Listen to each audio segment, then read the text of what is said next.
عرب دنیا میں ایک نیا مذہب وجود میں آیا ہے جس پر اسلام پر عمل کرنے والوں میں زبردست تشویش پیدا ہوئی ہے۔ دیکھیے اس نئے مذہب کا نام کیا ہے، اسے لانچ کرنے کے پس پتہ امریکہ کے کیا مقاصد ہیں، اسرائیل کو کیسے اس سے فائدہ ہوگا، جانیے اس سازش پر سب سے پہلے کس نے آواز اٹھائی ہے۔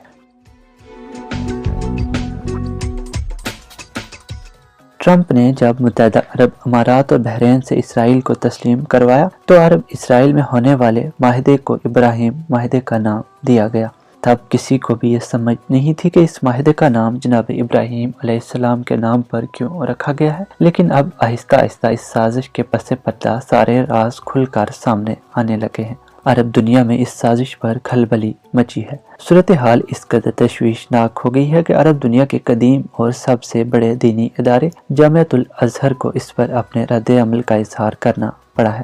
تو اب تک ابراہیمی مذہب کے وجود کا کوئی سرکاری اعلان نہیں ہوا۔ اس مذہب کے قیام کی بنیاد نہ تو کسی نے رکھی، نہ ہی اس کے کوئی پیروکار موجود ہیں۔ یہی نہیں بلکہ اس کے لیے کوئی مذہبی متن بھی دستیاب نہیں۔ فی الحال اسے مذہب سے متعلق ایک منصوبہ سمجھا جا سکتا ہے۔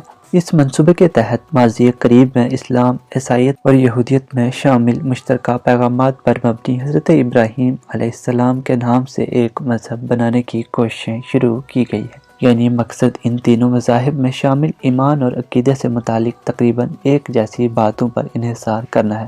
اس کے علاوہ باہمی اختلافات کو بڑھانے والی چیزوں کو کوئی وزن نہ دیا جانا بھی اس میں شامل ہے۔ مصر کے جامعۃ الازہر کے اعلیٰ امام احمد الطیب نے کہا کہ ہمیں یقینی طور پر دو مذاہب اسلام اور عیسائیت کے درمیان بھائی چارے کی الجھنوں اور دونوں مذاہب کے انضمام کے بارے میں پیدا ہونے والے شکوک کے بارے میں بات کرنا چاہیے، لیکن اس کے ذریعہ جس نئے مذہب کی بات کی جا رہی ہے اس کا نہ تو کوئی رنگ ہے اور نہ ہی اس کا کوئی ذائقہ اور بو ہوگی۔ ابراہیمی مذہب کے حق میں مبلغین یہ کہیں گے کہ وہ لوگوں کے باہمی جھگڑوں اور تنازعات کو ختم کر دیں گے، لیکن در حقیقت یہ اپنی آزاد مرضی کے عقیدے اور ایمان کے انتخاب کی آزادی کو ضبط کرنے کی دعوت ہے۔